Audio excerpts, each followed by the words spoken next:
Ukraine's relations with its neighbors have always been intense and sometimes complicated. This is the reality of historical processes involving those who care about their past, let alone their future. Political and social circles, diplomatic games, business or even personal interests have been influencing relations between both countries and their citizens for centuries. This is the Ukraine Neighbors Points of Contact podcast, and here we are looking for commonalities in the relations between us and our neighboring countries.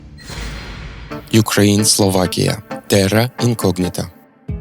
If one were to explore what Ukrainians and Slovaks think about each other, one would be surprised at how little they actually know each other. Despite the historical proximity, the well-habited borderland, and a large cohort of business contacts, the average Ukrainian rarely learns about the life of their Slovak neighbor, and the Slovak knows very little about the events in Ukraine. Undoubtedly, the events of the last 3 years in Ukraine have changed the situation. The war with Russia has become a challenge that neighboring countries, including Slovakia, have so far avoided.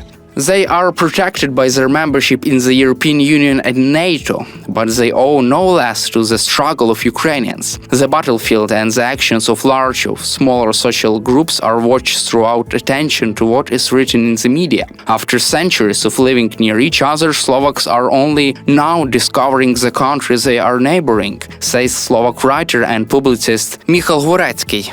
And I think generally, Slovaks only now finally understand that we have this neighbor in the east.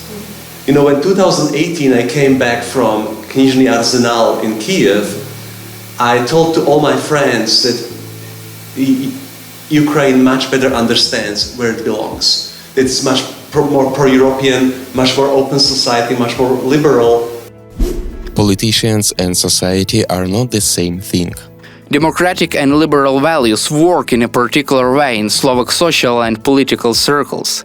Parties of this orientation support the pro-Ukrainian position, while their opponents hesitate. The rhetoric of, for example, Prime Minister Robert Fico often does not reflect the actions of the Slovak society. Slovakia is one of the few countries that, after 3 years of the war in Ukraine, continues to increase rather than decrease programs to help refugees. And Slovak volunteers are constantly raising funds and sending not only humanitarian but also military supplies to Ukraine. As a result of the historical processes of complex separation after the trauma of the certain oppression during the Czechoslovak Empire, Slovaks today are divided into a proactive pro-European and parts that defends and understands democratic values, and indifferent parts that wants to look for a strong and Slavic native adult. They see this adult in Russia. Therefore, political parties are mostly neutral in their statements about current events rather than actively supporting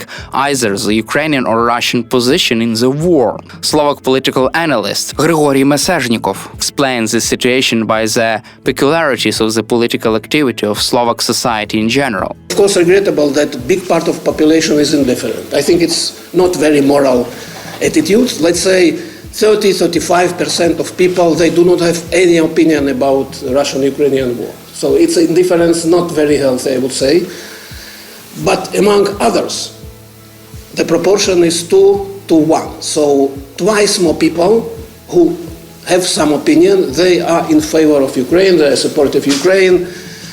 Twice less, they are pro-Russian. Of course, it's not insignificant part, but somehow, regardless of this big part of indifferent, but nevertheless, more Slovaks are for Ukraine than for Russia. Points of contact. Unlike the often radical in their statements Hungarians, Slovaks were more understanding in the support of the sanctions against the aggressor country imposed by the European Union. However, when the situation concerned urgently needed energy, in particular nuclear fuel and its imports from Russia, as it was in November of 2023, Slovakia declared its readiness to veto a package containing such provisions. The mostly agrarian country with limited industrial resources in this way was not only protecting itself from the very likely problems of energy shortages, but also pushing to the European Union to work more intensively to convert energy facilities in all European countries to alternative sources. Pavlo Klimkin, Ukrainian diplomat and Minister of Foreign Affairs of Ukraine in 2014-2019, is convinced that it is economic interests that can become the main leverage in finding points of contact for Ukraine and Slovakia. I believe that it is very, very difficult to find some ideal, super interesting bilateral moments outside of European integration, outside economic cooperation.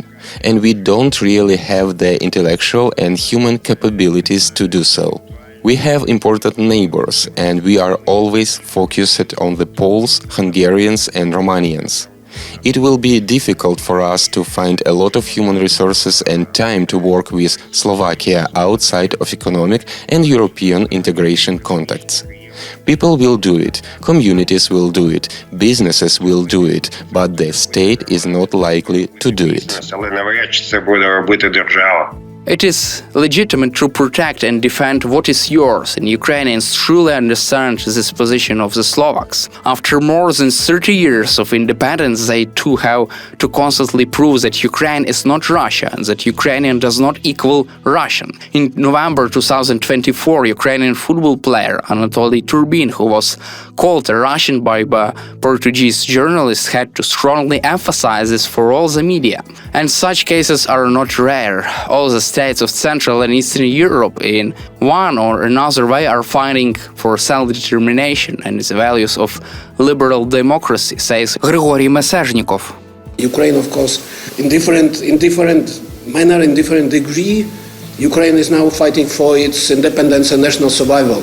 Fortunately for us, we were not confronted with this task, but who knows what will come later. But the fact is that at least Central European countries, in this part of Europe, passed through relatively successful process of transition, from authoritarian regime to democracy, from state-owned economy to free economy.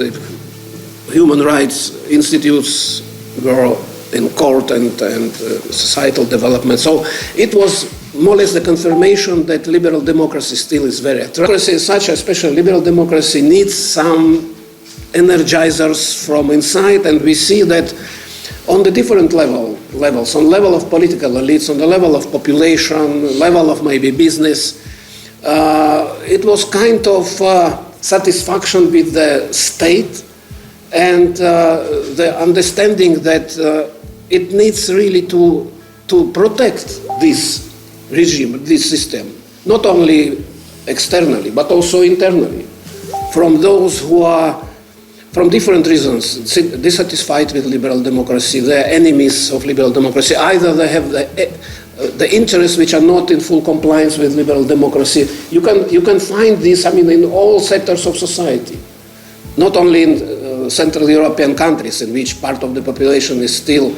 watching back with nostalgia at the communism. Bratislava has repeatedly felt the pressure of the authority of neighboring stronger and more developed European capitals. Royal Vienna or privileged Prague have historically taken on both political and diplomatic and economic weight, and Slovakia seems to have been proving its importance every time and demanding that its needs are taken into account. Ukraine is going the same way. The common vision of its future creates points of contact between the states, but what tools do countries have? We will discuss this in the next episode.